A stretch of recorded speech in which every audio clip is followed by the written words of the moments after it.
ये हमारा national park वाली सीरीज़ का तीसरा वीडियो है। तो इससे पहले हम 2 वीडियो देख चुके हैं, 2 क्लासेस हमारी हो चुकी हैं। सबसे पहले हमने देखा था अंडमान और निकोबार के 9 नेशनल पार्क्स के बारे में, उसके बाद हमने आंध्र प्रदेश के 3 नेशनल पार्क के बारे में देखा था। आज हम देखेंगे अरुणाचल प्रदेश में कितने नेशनल पार्क है, कहाँ पर है, क्या ख़ासियत है, कहाँ पर इनकी लोकेशन है, कहाँ पर ये इनकी जो जलवायु है वो कैसी है, यहाँ पर कौन सी जनजाति रहती है, यहाँ पर कौन सी नदियाँ हैं, यहाँ पर कौन से पशु पक्षी हैं, इन सभी चीज़ों के बारे में हम बहुत ज़्यादा डिटेल में देखेंगे।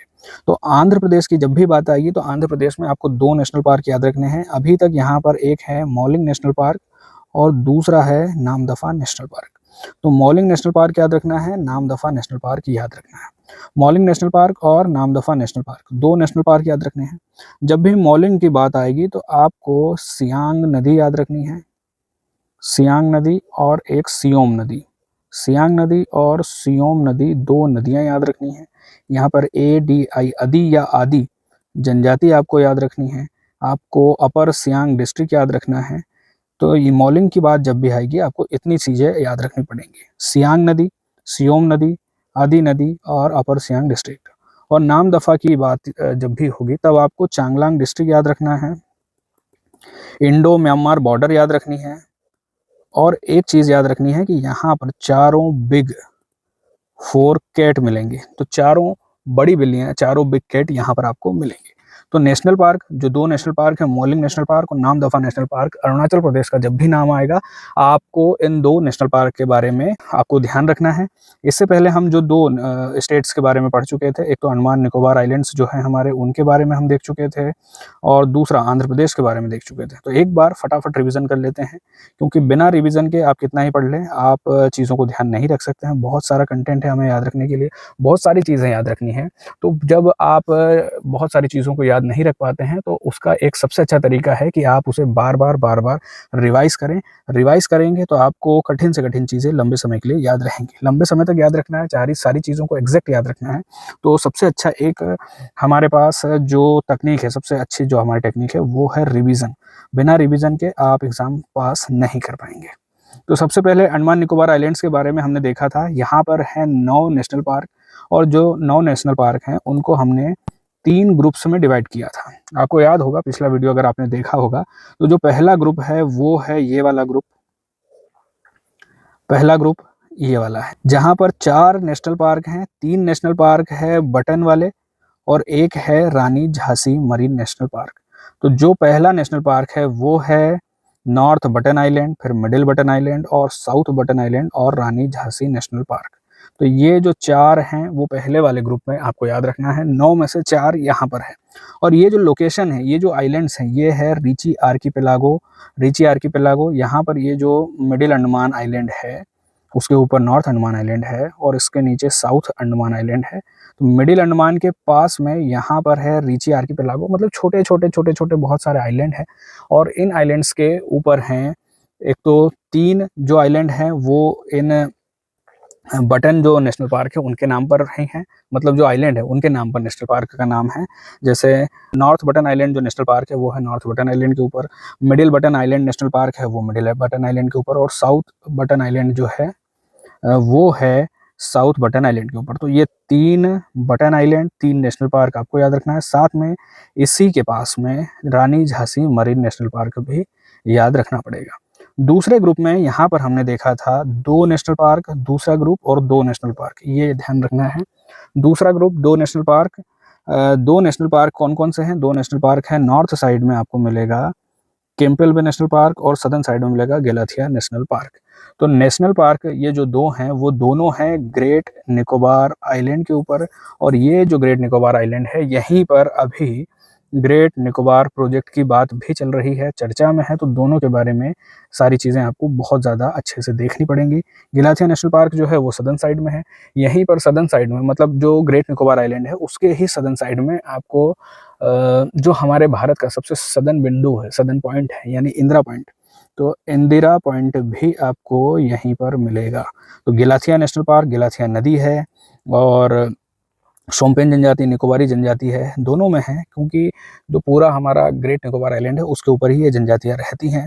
केम्पबेल बे नेशनल पार्क है और गैलाथिया नेशनल पार्क है, यहाँ पर ध्यान रखना है। जो हमारा पूरा अंडमान और निकोबार आइलैंड्स हैं, उसमें सबसे सदर्न जो आइलैंड है वहाँ पर है दोनों। आइलैंड का नाम है ग्रेट निकोबार आइलैंड। और दो नेशनल पार्क है, कैंपबेल बे national park, गैलाथिया national park.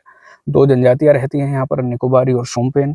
Shompen जनजाति बहुत ज़्यादा पिछड़ी हुई जनजाति है, लगभग 300 250-300 लोग ही उसके इस नेशनल पार्क पर है और यहीं पर है। अभी भी जंगलों में रहते हैं। जो मेन स्ट्रीम वाले हमारे जो समुदाय है उनसे अभी तक वो मिलने में बहुत ज़्यादा झिझकते हैं। जब भी उनका मन होगा वो जंगल से बाहर आएंगे और हमसे मिलेंगे।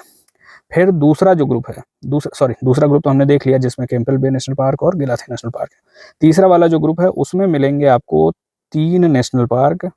और ये जो 3 नेशनल पार्क हैं वो हैं, सबसे पहले जो नेशनल पार्क है वो है saddle peak national park. Saddle peak national park north Andaman island पर है। और 2 नेशनल पार्क है साउथ अंडमान आइलैंड के ऊपर। साउथ अंडमान आइलैंड के ऊपर 2 नेशनल पार्क हैं। नॉर्थ साइड में मिलेगा आपको माउंट हैरियट और सदर्न साइड में मिलेगा महात्मा गांधी, दोनों पोर्ट ब्लेयर के पास में है। तो 3 नेशनल पार्क है, यहाँ पर याद रखने हैं। और सभी नेशनल पार्क के बारे में आपको एक एक चीज़ ध्यान रखनी है। जैसे कैसे जो हमारा सेडल पीक नेशनल पार्क है, सेडल पीक नेशनल पार्क के साथ आपको सेडल पीक याद रखनी है। सेडल पीक जो है वो अंडमान निकोबार जो पूरा आइलैंड्स है, पूरा आइलैंड ग्रुप है, उसकी सबसे ऊंची चोटी जो है वो सेडल पीक है। Mount Harriet 3rd highest peak है। ये जो साउथ बटन आइलैंड है ये सबसे छोटा नेशनल पार्क है पूरे भारत का, तो इसको ध्यान रखना है। ये 2 मरीन नेशनल पार्क है, डुगोंग यहाँ पर मिलते हैं। इसके अलावा कैंपबेल बे में आपको याद रखना है शोम्पेन निकोबारी जनजाति है। और अपना जो गैलाथिया नेशनल पार्क उसके बारे में आपको ये याद रखना है कि यहाँ पर निकोबारी जनजाति है, शोम्पेन जनजाति है, ग्रेट निकोबार प्रोजेक्ट यहीं पर बनना है, गैलाथिया बे है, गैलाथिया नदी है। तो ये सारी चीज़ें आपको ध्यान रखनी पड़ेंगी। इनके बारे में हम पहले वाले वीडियो में काफ़ी ज़्यादा डिटेल में देख चुके थे। वहाँ जाकर अगर आप और ज़्यादा अच्छे से पढ़ना चाहते हैं, यहाँ के जो पशु पक्षी उनके बारे में, यहाँ के टेरेन के बारे में, जलवायु के बारे में, जंगलों के बारे में, क्योंकि जब भी हम एक नेशनल पार्क को पढ़ते हैं तो नेशनल पार्क के साथ हम देखते हैं कि कहाँ पर है। सबसे पहले तो लोकेशन देखते हैं, तो ये जैसे कैंपबेल बे ग्रेट निकोबार के ऊपर है तो हम लोकेशन भी देखते हैं। हम देखते हैं कि इसका एरिया कितना है, एरिया और कब बना था इसके बारे में तो बहुत ज़्यादा आपको टेंशन लेने की ज़रूरत नहीं है, लेकिन आपको ये याद रखना लोकेशन कहाँ पर है। लोकेशन के साथ आपको याद रखना है कि यहाँ के जो जंगल है वो कैसे हैं, जैसे उष्णकटिबंधीय सदाबहार वन, तटीय पारिस्थितिकी वन, अंग्रेजी में कहें तो ट्रॉपिकल एवरग्रीन फॉरेस्ट और कोस्टल इकोसिस्टम है। तो इन चीज़ों के बारे में ध्यान रखना है, क्योंकि इससे आपको पता चलेगा कि कहीं पर कैसी जलवायु है, क्योंकि जलवायु के हिसाब से वहाँ पर पेड़ पौधे होते हैं, जलवायु के हिसाब से वहाँ पर पशु पक्षी होते हैं। जैसे यहाँ पर आप ट्रॉपिकल एवरग्रीन फॉरेस्ट देख रहे हैं, इसका मतलब है कि यहाँ पर बारिश ज़्यादा होती है, धूप ज़्यादा पड़ती है, ह्यूमिडिटी ज़्यादा है, क्योंकि ये अपना जो इक्वेटर है उसके ज़्यादा करीब है। तो इस तरह से आपको वहाँ की जो जलवायु है उसके बारे में भी आइडिया लगता है, वहाँ पर कैसे जंगल हैं, कैसे फॉरेस्ट हैं, किस प्रकार के पेड़ पौधे हैं, किस प्रकार का वेजिटेशन है, उसके बारे में आपको थोड़ा सा आइडिया लगता है। यहाँ पर जो पेड़ पौधे मिलते हैं जैसे कि कठोर लकड़ी वाले जो वृक्ष हैं वो मिलते हैं। अब इस तरह के जो फॉरेस्ट हैं, इस तरह की जो लकड़ी है, जो कठोर लकड़ी है, वो आपको एवरग्रीन फॉरेस्ट में ही देखने को मिलेगी, क्योंकि यहाँ का जो मौसम है, यहाँ का जो एनवायरमेंटल प्रेशर है, उसने इसको इस तरह से डेवलप किया है। बहुत ज़्यादा हीट है, बहुत ज़्यादा कॉम्पिटिशन है, क्योंकि यहाँ पर इतने घने जंगल है कि यहाँ पर उनको आपस में कॉम्पिटिशन बहुत ज़्यादा करना होता है। ह्यूमिडिटी और गर्मी इतनी ज़्यादा है कि जो कीड़े मकोड़े यहाँ पर आते हैं वो लकड़ियों को खा जाते हैं, उनको डैमेज करते हैं, इसके लिए वो कठोर हो जाते हैं। साथ में बहुत ज़्यादा धूप है, बहुत ज़्यादा बारिश है, बहुत ऐसी परिस्थितियां हैं, एनवायरमेंटल जो प्रेशर है इनके ऊपर, उसके कारण कठोर लकड़ी हो जाती है। वहीं पर आप अगर नॉर्थ की तरफ बढ़ते जाएंगे तो लकड़ी में सॉफ्टनेस दिखाई देगी। तो इस तरह से आप एक नेशनल पार्क के बारे में पढ़कर, जैसे इंडिया के अलग अलग लोकेशंस हैं, अलग अलग राज्य हैं, अलग अलग डिस्ट्रिक्ट हैं, तो वहाँ पर कैसी जलवायु है, वहाँ पर पेड़ पौधे कैसे हैं, वहाँ पर पशु पक्षी कैसे हैं, वहाँ का टेरेन कैसा है, इन सभी के बारे में थोड़ा थोड़ा आइडिया आपको लग जाएगा। वहाँ पर नदी कौन सी है, जैसे गैलाथिया में यहाँ पर गैलाथिया वे है और यहाँ पर गैलाथिया रिवर है। और ये जो आइलैंड है ग्रेट निकोबार आइलैंड, उसके ऊपर 2 नेशनल पार्क हैं, कैंपबेल बे नेशनल पार्क, गैलाथिया नेशनल पार्क। और ये जो पूरा आइलैंड है वो ग्रेट निकोबार बायोस्फीयर रिजर्व का भी हिस्सा है। तो ये चीज़ें आपको एडिशनली पता चलती हैं किसी भी नेशनल पार्क के बारे में पढ़ के। शोम्पेन जनजाति है, अभी तक हम कैंपबेल बे नेशनल पार्क के बारे में ही देख रहे हैं। फिर गैलाथिया नेशनल पार्क आता है, ग्रेट निकोबार आइलैंड में है, दक्षिणी भाग में है, जैसे हमने बात की थी। गैलाथिया नदी मिलेगी आपको। और जो भी नेशनल पार्क या जो भी जंगल अपने नदी तटों के पास होते हैं, या नदी के मुहाने पर होते हैं, या फिर समुद्री तटों पर होते हैं, मैंग्रोव जंगल आपको देखने को मिल जाएंगे। वहाँ पर आपको कोरल रीफ देखने को मिलेंगी। अगर ये ट्रॉपिकल सब ट्रॉपिकल रीजन में है। तो ये सारी चीज़ें आपको बहुत ज़्यादा डिटेल में पिछले दोनों वीडियो में हम देख चुके हैं, अंडमान निकोबार वाले नेशनल पार्क में भी और आंध्र प्रदेश वाले नेशनल पार्क में भी। यहाँ पर उष्णकटिबंधीय सदाबहार वन और कठोर लकड़ी वाले पेड़ पौधे और जंगल मिलेंगे आपको। गेलाथिया नेशनल पार्क में गेलाथिया बे और इंदिरा पॉइंट भी मिलेगा। इसके साथ ही यहाँ पर बहुत सारे पशु पक्षी सरीसृप ये सारी चीज़ें हैं, बहुत ज़्यादा डिटेल में पुराने वाले वीडियो में हम देख चुके हैं। मॉनिटर लेजर्ड याद रखना है, बहुत ही इम्पॉर्टेंट है ये।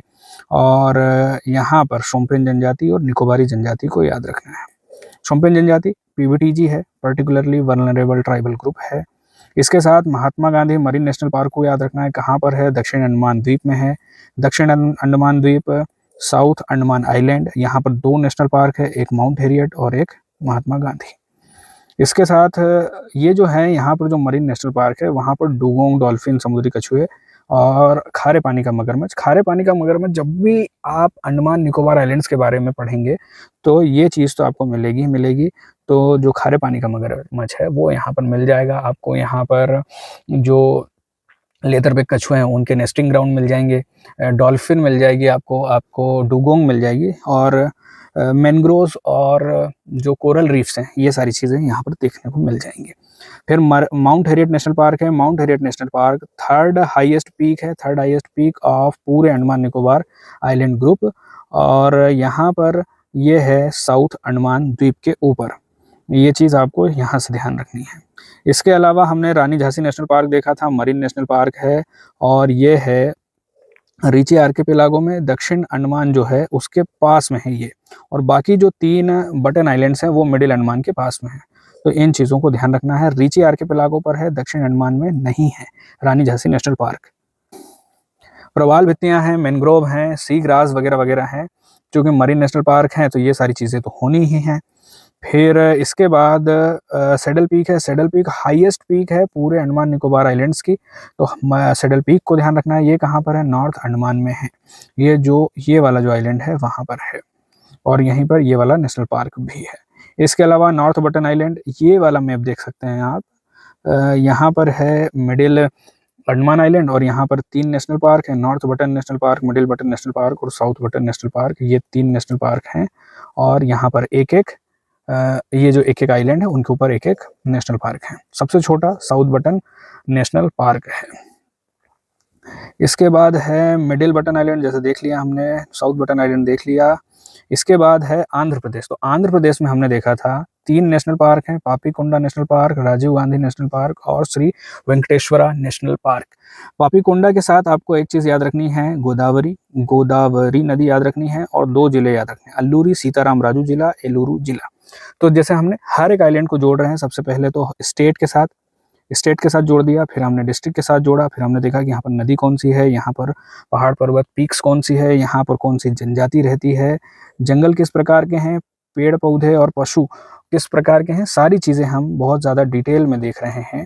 तो यहाँ से आपको ज्योग्राफी भी समझ आएगी भारत की, कैसे डाइवर्स ज्योग्राफी है, कैसे डाइवर्स हमारे इकोसिस्टम्स है, कैसे अलग अलग जगहों पर अलग अलग प्रकार के पेड़ पौधे, वेजिटेशन और पशु पक्षी सारी चीज़ें मिलती हैं। तो पापीकोंडा के साथ आपको 2 चीज़ें याद रखनी है। सबसे पहले गोदावरी नदी याद रखनी है, एल्लुरु जिला याद रखना है और अल्लूरी सीताराम राजू जिला याद रखना है। आंध्र प्रदेश याद रखना ही है। और इन तीनों के साथ आपको याद रखना है कि ये जो पूरा इलाका है यहाँ से, क्योंकि हमारे ईस्टर्न घाट हैं तो ये ईस्टर्न घाट का हिस्सा है, तो ये चीज़ भी आपको याद रखनी पड़ेगी तीनों के साथ। लेकिन इसके साथ पापीकोंडा के साथ सिर्फ गोदावरी नदी को याद रखना है। इसके बाद राजीव गांधी नेशनल पार्क में आपको पेन्ना नदी याद रखनी है और श्री वेंकटेश्वरा के साथ आपको शेषाचलम की पहाड़ियाँ याद रखनी है और आपको लाल रक्त चंदन भी याद रखना है। बहुत सारी मूवीज़ में आपने चंदन की तस्करी और चंदन से जुड़ा हुआ जो इलीगल धंधा है वो देखा होगा। तो यहाँ पर है शेषाचलम की पहाड़ियाँ, यहाँ पर है लाल रक्त चंदन और ये वाला जो जिला है वो एक तो तिरुपति है और तिरुपति के साथ एक और जिला है, वो भी देखेंगे हम अभी, और ये है YSR कडप्पा डिस्ट्रिक्ट। तो राजीव गांधी, YSR कडप्पा, ये एल्लुरु और अल्लूरी सीताराम राजू और ये है तिरुपति। जो तिरुपति मंदिर है वो भी यहीं पर है। पापीकोंडा नेशनल पार्क पूर्वी घाट क्षेत्र में है, जैसे कि हमने बात की। अल्लूरी सीताराम राजू जिला, एल्लुरु जिला कहाँ पर है लोकेशन, यहाँ पर कहीं पर है इसकी लोकेशन और यहीं से होकर बहती है गोदावरी नदी। तो गोदावरी नदी याद रखनी है, एलुरु सीताराम राजू जिला याद रखना है, एल्लूरू जिला याद रखना है, और अल्लूरी सीताराम राजू जिला याद रखना है। गोदावरी नदी सुंदर सुंदर घाटियां गौज बनाती है यहाँ से, चूंकि जो हमारा ईस्टर्न घाट है उसको काट के निकलेगी तो घाटियां बनेंगी, तो वहां पर है। फिर जो ईस्टर्न घाट है उसको तो ध्यान रख ही लिया है। फिर यहाँ पर जो जंगल है, चूंकि अब हम ट्रॉपिक ऑफ कैंसर नहीं, अपनी जो इक्वेटर है, इक्वेटर से नॉर्थ की तरफ जा रहे हैं। जो हमारा अंडमान निकोबार आइलैंड है वो इक्वेटर के पास में है, ये थोड़ा सा नॉर्थ साइड में है, तो नॉर्थ साइड में है तो यहाँ पर अब जो आपको रेन फॉरेस्ट है, एवरग्रीन रेन फॉरेस्ट, वो नहीं मिलेंगे। यहाँ पर आपको मिलेंगे उष्णकटिबंधीय शुष्क पर्णपाती वन, अर्ध शुष्क पर्णपाती वन या अर्ध पर्णपाती वन, ये सारी चीज़ें आपको मिल जाएंगी। कुछ कुछ पैचेस में अगर अपना जो समुद्र तट है, जो कोस्टल रीजन है, वहाँ पर अगर थोड़ा सा करीबी बढ़ती है तो आपको मिल जाएंगे सदाबहार क्षेत्र के कुछ कुछ पैचेस। ठीक है, ये सारे पेड़ पौधे हैं। ये सारे जो हमने देखा था कि जो बंगाल टाइगर है वो एंडेंजर्ड है, तेंदुआ वल्नरेबल है, जो आपका भालू मिलेगा वो वल्नरेबल है, गौर वल्नरेबल है, ये जो ढोल है वो एंडेंजर्ड है, एंडेंजर्ड है, और ये जो सांभर है वो वल्नरेबल है, और चीतल लीस्ट कंसर्न है, स्पॉटेड डियर। ये सारी चीज़ें आपको यहाँ पर ध्यान रखनी पड़ेगी। एक चीज़ याद रखनी है, यहाँ पर दो जनजातियां भी हैं, कोया जनजाति और कोंडा रेड्डी जनजाति। कहाँ पर? पापी कोंडा में। तो पापी कोंडा और कोंडा रेड्डी, ये ध्यान रखना है। पापी कोंडा, कोंडा से कोंडा रेड्डी जनजाति, और एक कोया जनजाति। इसके साथ आपको ईस्टर्न घाट और गोदावरी नदी तो याद रखना ही है। राजीव गांधी नेशनल पार्क में आपको कडप्पा डिस्ट्रिक्ट और पेन्ना नदी याद रखना है। दो चीज़ें हैं, वायसार कडप्पा डिस्ट्रिक्ट, ऑफिशियली वायसार नाम है, वैसे पहले जो नाम था वो कडप्पा डिस्ट्रिक्ट, तो वायसार कडप्पा डिस्ट्रिक्ट याद रखना है। क्योंकि ये जो पूरा रीजन है यहाँ पर, जैसे हम अपना भारत का जो पेनिनसुला है उसको देखें तो यहाँ पर है वेस्टर्न घाट और यहाँ पर ईस्टर्न घाट है। और ये जो वेस्टर्न घाट है ये पूरा जो माउंटेन रेंज है बहुत ज़्यादा ऊंची है और लंबी है, उतनी भी ज़्यादा ऊंची नहीं लेकिन इसकी तुलना में ज़्यादा ऊंची है। तो ऊंची है, एकदम कंटिन्यूअस है, यहाँ पर कोई कटा छटा रीजन नहीं है। और यहाँ से जब साउथ वेस्ट से मानसून आता है तो वेस्टर्न घाट के ऊपर ये जो वेस्टर्न साइड है वहाँ पर ज़्यादा बारिश करता है, और फिर ये वाला जो पूरा रीजन है ये रेन शेडो एरिया में आता है, तो यहाँ पर उतनी ज़्यादा बारिश नहीं होती, सूखा एरिया है। तो उसी के हिसाब से जलवायु, उसी के हिसाब से जंगल और उसी के हिसाब से पशु पक्षी आपको यहाँ पर मिलते हैं। फिर जैसे ये नेशनल पार्क है, हमने देखा था राजीव गांधी नेशनल पार्क, और यहाँ पर आती है ये पेन्ना नदी। तो पेन्ना नदी और Rajiv Gandhi national park, Rajiv Gandhi Rameswaram national park जो आंध्र प्रदेश का है। राजीव गांधी नेशनल पार्क के नाम से दूसरे नेशनल पार्क दूसरी जगहों पर, दूसरे स्टेट में भी आपको देखने को मिल जाएंगे। ध्यान रखना है, कुछ चीज़ें हैं जो आपको कंफ्यूज कर सकती हैं, तो जहाँ पर कंफ्यूजन हो सकता है उन सारी चीज़ों को आपको अलग से देखना पड़ेगा। श्री वेंकटेश्वरा नेशनल पार्क, यहाँ पर तिरुपति और चित्तूर, मतलब वैसे जो एरिया है, ये जो डिस्ट्रिक्ट हैं दोनों, तिरुपति और चित्तूर डिस्ट्रिक्ट वहाँ पर हैं, और अधिकतर जो नेशनल पार्क है वो तिरुपति में ही है। यहीं पर शेषाचलम की पहाड़ियाँ मिलेगी आपको, यहीं पर लाल रक्तचंदन मिलेगा, यहीं पर शेषाचलम बायोस्फीयर रिजर्व है, तो बायोस्फीयर रिजर्व का हिस्सा है ये नेशनल पार्क, ये भी ध्यान रखना है। चंदन है, लाल चंदन, ये भी आपको ध्यान रखना पड़ेगा। फिर ये जो जितने भी पशु हैं यहाँ पर, जितने भी पक्षी हैं यहाँ पर, उनके बारे में आप थोड़ा थोड़ा ध्यान में रखना है। आपको पिछले वाले वीडियो में भी जाकर आप देख सकते हैं, यहाँ पर तिरुमला वेंकटेश्वर मंदिर है, और ये जो मंदिर है यहीं पर है, यहीं पास में है। रेड सेंडर्स यहाँ पर है। फिर हम आते हैं अरुणाचल प्रदेश। तो अरुणाचल प्रदेश में अगर आपको याद होगा, थोड़ी देर पहले हमने बात की थी, दो नेशनल पार्क हैं। दो नेशनल पार्क में जो पहला वाला नेशनल पार्क है वो है मॉलिंग नेशनल पार्क, और दूसरा वाला है नामदफा नेशनल पार्क। तो मॉलिंग नेशनल पार्क और नामदफा नेशनल पार्क, दो नेशनल पार्क याद रखना है। और दो नेशनल पार्क के साथ आपको याद रखना है अरुणाचल प्रदेश को, Mouling national park, Namdapha national park. इनके साथ क्या जानकारियां जुड़ी हुई हैं, एक तो अपर सियांग डिस्ट्रिक्ट जुड़ा हुआ है, स्टेट देखा फिर डिस्ट्रिक्ट देखा। यहाँ पर सियांग नदी मिलेगी, सियांग नदी के साथ सियोम नदी मिलेगी, आदि जनजाति मिलेगी।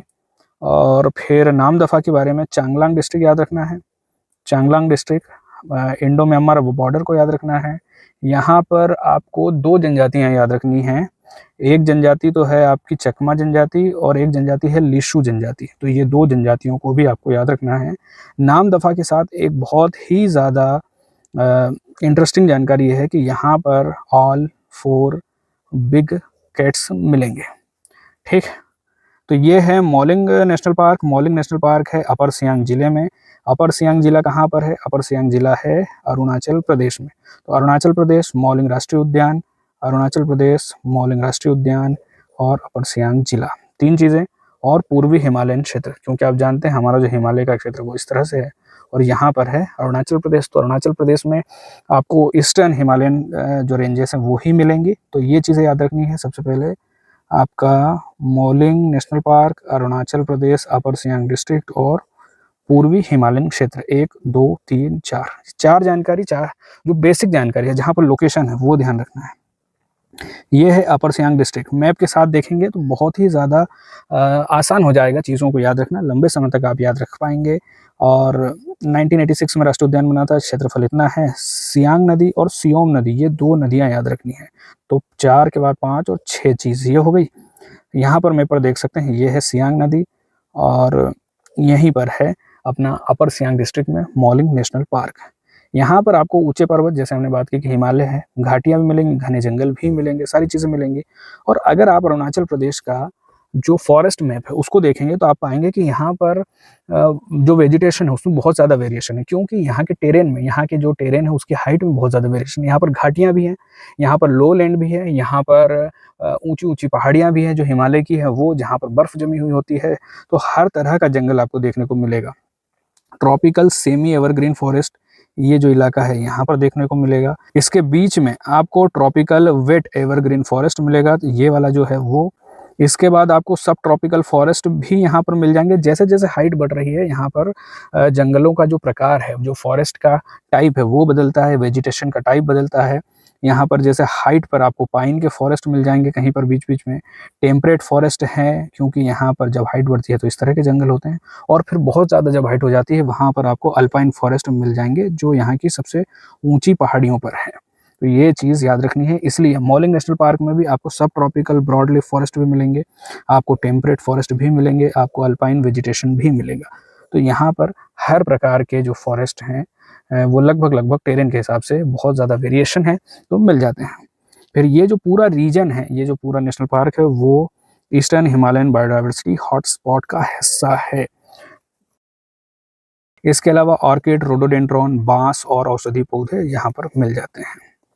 इसके अलावा आपको मिलेगा यहाँ पर बाघ, आपको मिलेगा तेंदुआ, क्लाउडेड लेपर्ड, रेड पांडा, और मिलेगा आपको गोरल, सेरो और टकिन। टकिन या तकिन आप कह सकते हैं। तो ये सारी चीज़ें आपको मिलेगी। टाइगर की बात करें तो टाइगर है आपका इंडेंजर्ड, ये आपको याद रखना है, IUCN की रेड लिस्ट में इंडेंजर्ड जो टाइगर है इंडेंजर्ड है। वल्नरेबल है आपका तेंदुआ, तेंदुआ वल्नरेबल है।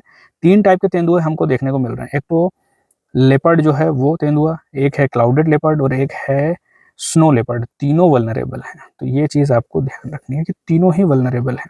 ये है क्लाउडेड लेपर्ड, ये भी वल्नरेबल है। ये रेड पांडा है, रेड पांडा है इंडेंजर्ड, इसके रेड कलर से आप ध्यान रख सकते हैं, बहुत ज़्यादा इसके ऊपर खतरा है, इंडेंजर्ड। ये भी रेड कलर में है, तो इसको भी ध्यान रख सकते हैं कि ये भी इंडेंजर्ड है। हालांकि सारे रेड कलर वाले जो पशु हैं वो आपको इंडेंजर्ड नहीं मिलेंगे, लेकिन फिर भी थोड़ा सा ध्यान रखने के लिए आप इस तरह की चीज़ों को कुछ कहीं पे इसको जोड़कर देख सकते हैं। इसके बाद जो गोरल है, गोरल आपको मिलेगी नियर थ्रेटन, सेरो जो है वो आपको मिलेगा नियर थ्रेटन, और तकिन जो है वो मिलेगी आपको वल्नरेबल। तो इन चीज़ों को बहुत ही ज़्यादा ध्यान रखना है आपको, क्योंकि ये चीज़ें एग्ज़ाम में पूछी जा सकती हैं। Tiger vulnerable, leopard sorry tiger endangered, endangered EN endangered. इसके बाद जो ये है वो वल्नरेबल है, तेंदुआ, क्लाउडेड लेपर्ड वल्नरेबल, और red panda endangered, Goral near threaten, इसके बाद सेरो नियर थ्रेटन और तकिन वल्नरेबल। ठीक, यहाँ पर और दूसरे पशु पक्षी के मतलब पशुओं के अलावा जो पक्षी हैं यहाँ पर भी बहुत ज़्यादा हैं, बहुत ज़्यादा वैरायटी में है, तो इनकी बायोडाइवर्सिटी भी है यहाँ पर। आदि जनजाति रहती है यहाँ पर, तो आपको इसको ध्यान रखना है। अपर सियांग डिस्ट्रिक्ट को याद रखना है, सियांग नदी को याद रखना है, मौलिंग नेशनल पार्क और आदि ट्राइब को ध्यान में रखना है। बाकी सारी चीज़ें जो बहुत ज़्यादा बायोडाइवर्सिटी में रिच एरिया है, जैसा कि आप जानते ही हैं यहाँ पर इन जितने भी स्टेट हैं बहुत ज़्यादा फॉरेस्ट हैं, तो पेड़ पौधे भी मिलेंगे आपको, पशु पक्षी भी मिलेंगे, तो बायोडाइवर्सिटी में यहाँ पर कोई कमी नहीं है। अरुणाचल प्रदेश का एक नेशनल पार्क पढ़ लिया है। अब दूसरा नेशनल पार्क है हमारे पास नामदफा नेशनल पार्क। कहाँ पर है? सबसे पहले तो नामदफा नेशनल पार्क है, अरुणाचल प्रदेश में ही है, क्योंकि आज हम अरुणाचल प्रदेश के दो नेशनल पार्क के बारे में पढ़ रहे हैं, तो दोनों नेशनल पार्क हम आज देख रहे हैं। पहला वाला मौलिंग नेशनल पार्क अपर सियांग डिस्ट्रिक्ट में सियांग नदी, सियोम नदी, आदि जनजाति, ये सारी चीज़ें आपने देख ली हैं। दूसरा नेशनल पार्क है नामदफा नेशनल पार्क, और नामदफा नेशनल पार्क भी अरुणाचल प्रदेश में है, चांगलांग जिला है। लेकिन पुराना वाला जो नेशनल पार्क है जो हमने पढ़ा था मौलिंग नेशनल पार्क, वो यहाँ पर है, और ये वाला नेशनल पार्क है चांगलांग डिस्ट्रिक्ट में। ये चांगलांग डिस्ट्रिक्ट है भारत और म्यांमार की बॉर्डर पर, यहाँ पर। ठीक, यहाँ पर मौलिंग नेशनल पार्क और यहाँ पर Namdapha national park, Bharat Myanmar की सीमा के पास चांगलांग जिले में। तो लोकेशन हमारी लॉक हो गई है, यहाँ पर है, यहीं पर ये असम लग रहा है, और इधर अरुणाचल प्रदेश अपना नागालैंड भी लगता है, और इधर म्यांमार है। तो ये चीज़ें आपको यहाँ पर ध्यान रखनी है। 1983 में, ठीक है, 1985 में टाइगर रिजर्व भी है। तो नामदफा के बारे में सबसे पहली बात जो याद रखनी है कि नामदफा नेशनल पार्क के साथ साथ टाइगर रिजर्व भी है। नेशनल पार्क, टाइगर रिजर्व, दोनों चीज़ें हैं। पूर्वोत्तर भारत के सबसे बड़े संरक्षित क्षेत्रों में से एक है, तो इसको भी आप ध्यान रख सकते हैं, ये सबसे बड़े संरक्षित क्षेत्रों में से एक है। नदी जो है यहाँ पर है नोहा दिहिंग नदी, नोहा दिहिंग नदी। अब नोहा दिहिंग नदी को मैप पर देख लेंगे तो और ज़्यादा आसान हो जाएगा। ये जो नदी है वो है नोहा दिहिंग नदी, और ये जो नदी है वो है लोहित नदी। ये जो है दिबांग नदी है, ये है सियांग नदी, और ये है ब्रह्मपुत्र नदी। तो यहाँ पर है नोहा दिहिंग नदी। अब नोहा दिहिंग नदी को और ज़्यादा डिटेल में ध्यान में रखने के लिए आपको नोहा दिहिंग नदी के बारे में ओरिजिन और माउथ, ये दो चीज़ें आपको और भी ज़्यादा डिटेल देंगे आपको नोहा नदी के बारे में, तो उसके बारे में भी आप थोड़ा सा मेहनत करके, थोड़ा सा सर्च करके देख सकते हैं। बाकी चांगलांग डिस्ट्रिक्ट याद रखनी है, नोहा दिहिंग नदी याद रखनी है, Namdapha national park, Namdapha tiger reserve, और म्यांमार, इंडो म्यांमार बॉर्डर, ये सारी चीज़ें याद रखनी है। यहाँ पर भी आपको लो लैंड, मतलब लो लैंड रेन फॉरेस्ट भी मिल जाएंगे, पहाड़ियाँ भी मिलेंगी, और हिमालयन रेंजेस भी मिल जाएंगे। उष्णकटिबंधीय सदाबहार वन से लेकर अल्पाइन घास, नीचे से लेकर ऊपर तक के अलग अलग जो हाइट पर होते हैं सारे जंगल मिलेंगे। और जो ईस्टर्न हिमालयन बायोडाइवर्सिटी हॉटस्पॉट है उसका हिस्सा है ये वाला जो नेशनल पार्क, ये वाला जो टाइगर रिजर्व, वो इसको भी ध्यान रखना है। ऑर्किड, बास और औषधि पौधे मिल जाएंगे। बाकी 4 बिग कैट आपको यहाँ पर मिलेगी। एकमात्र राष्ट्रीय उद्यान है जहाँ पर ये चारों चीज़ें देखने को मिलेगी। टाइगर मिलेगा, लेपर्ड मिलेगा, स्नो लेपर्ड मिलेगा, क्लाउडेड लेपर्ड मिलेगा। बाघ एंडेंजर है, और बाकी तीनों वल्नरेबल है। तो ये चीज़ ध्यान में रखना है। एंडेंजर्ड, ये है वल्नरेबल, ये है वल्नरेबल, और ये है वल्नरेबल। रेड पांडा मिलेगा आपको, रेड पांडा है एंडेंजर्ड। और इसके बाद आपको देखने को मिलेगा ये जो इसको कहते हैं हुलॉक गिबन, HOOLOCK और GIBBON, ये है इंडेंजर्ड। एशियाटिक ब्लैक बियर, ये है वल्नरेबल, और जो हाथी है हमारा वो है इंडेंजर्ड। तो जितने भी बड़े बड़े जानवर जो हम देखते हैं जो बहुत ज़्यादा पॉपुलर हैं, जिनके बारे में हम बचपन से सुन रहे हैं, वो सारे लगभग लगभग इंडेंजर्ड ही मिलते हैं आपको।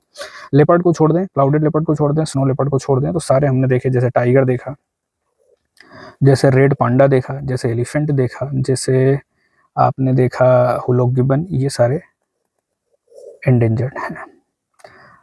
पक्षियों की भी बहुत सारी प्रजातियां हैं, मेंढक, सरीसृप, सांप वगैरह भी मिल जाएंगे आपको। यहाँ से लीसू या योबिन जनजाति याद रखनी है, चकमा जनजाति याद रखनी है। योबिन जनजाति या लीसू जनजाति के बारे में आपको ध्यान रखना है।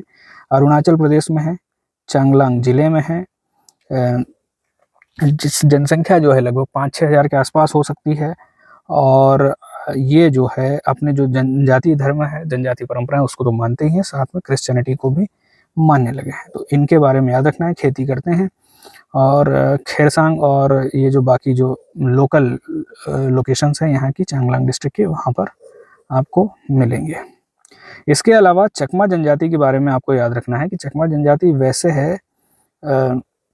अपना चटगांव जो हिल्स हैं बांग्लादेश में जो चली गई हैं, जो हमारा भारत और पाकिस्तान का विभाजन हुआ था उसमें ईस्टर्न पाकिस्तान में जो चली गई थी, और फिर बाद में बांग्लादेश में चली गई। तो वहाँ पर इनको जो कि माइनॉरिटीज़ हैं धर्म के आधार पर, हिंदू बौद्ध धर्म को मानने वाले हैं, तो उनको यहाँ से माइग्रेट होना पड़ा है। तो माइग्रेट हुए सबसे पहले तो मिज़ोरम में, और मिज़ोरम के बाद दूसरी जगहों पर भी। तो यहाँ पर भी चांगलांग में भी चकमा जनजाति की कुछ पॉपुलेशन आपको देखने को मिल जाएंगे। तो चकमा जनजाति, लीसू जनजाति को योबिन जनजाति भी कहते हैं। चांगलांग जिला है, हाथी है, और आपको भालू मिलेगा, आपको रेड पांडा और लेपर्ड, और आपको टाइगर, और आपको नोआदिंग नदी मिलेगी। नोआदिंग नदी को ध्यान रखना है। टाइगर रिजर्व भी है, नेशनल पार्क भी है, इन चीज़ों को भी ध्यान में रखना है। और चकमा जनजाति वगैरह इनको आपको ध्यान में रखना है। उष्णकटिबंधीय से लेकर अल्पाइन तक, जो कि आप जानते हैं, ये जो forest map of Arunachal Pradesh वो बता रहा है कि यहाँ पर कितने अलग अलग प्रकार का टेरेन है, और टेरेन के हिसाब से जलवायु यहाँ पर अलग अलग है। जलवायु के हिसाब से यहाँ पर पेड़ पौधे, वेजिटेशन अलग अलग है, फॉरेस्ट अलग अलग है। यहाँ पर ट्रॉपिकल सेमी एवरग्रीन फॉरेस्ट भी मिलेंगे, ट्रॉपिकल वेट एवरग्रीन फॉरेस्ट भी मिलेंगे, सब ट्रॉपिकल फॉरेस्ट भी मिलेंगे, पाइन फॉरेस्ट भी मिलेंगे, टेम्परेट फॉरेस्ट भी मिलेंगे, और अल्पाइन फॉरेस्ट भी मिलेंगे। तो इसके साथ हमने दोनों नेशनल पार्क अरुणाचल प्रदेश के देख लिए हैं। मॉलिंग नेशनल पार्क के साथ साथ Namdapha national park, tiger reserve भी है। तो ये चीज़ आपको ध्यान में रखनी पड़ेगी। फिर हमने सबसे पहले वाला जो वीडियो था, पहली वाली जो क्लास थी, उसमें अंडमान एंड निकोबार के बारे में, 9 नेशनल पार्क के बारे में देखा था। 3 ग्रुप में डिवाइड किया था। पहले वाला जो ग्रुप था उसमें 3 बटन आइलैंड, एक रानी झांसी नेशनल पार्क था। दूसरे वाले में केम्पल बे, गेलाथिया बे था। और जो तीसरा ग्रुप था उसमें 3 नेशनल पार्क थे, और 3 नेशनल पार्क में एक सेडल पीक, एक माउंट हैरियट और एक महात्मा गांधी। और फिर दूसरा जो वीडियो था उसमें हमने देखा था आंध्र प्रदेश के बारे में। आंध्र प्रदेश में 3 नेशनल पार्क देखे थे, एक पापीकोंडा नेशनल पार्क, दूसरा राजीव गांधी नेशनल पार्क पेन्ना नदी वाला, और तीसरा देखा था हमने श्री वेंकटेश्वरा नेशनल पार्क। और फिर अरुणाचल प्रदेश के हमने 2 नेशनल पार्क देख लिए, मॉलिंग नेशनल पार्क और नामदफा नेशनल पार्क। तो इतनी सारी चीज़ें हम कवर कर चुके हैं। अगले वीडियो में हम आसाम के जितने भी नेशनल पार्क हैं उनके बारे में बहुत ज़्यादा डिटेल में देखने वाले हैं। बाकी आज के लिए इतना ही। अगले वीडियो में, अगली क्लास में, अगले सेशन में फिर मिलेंगे।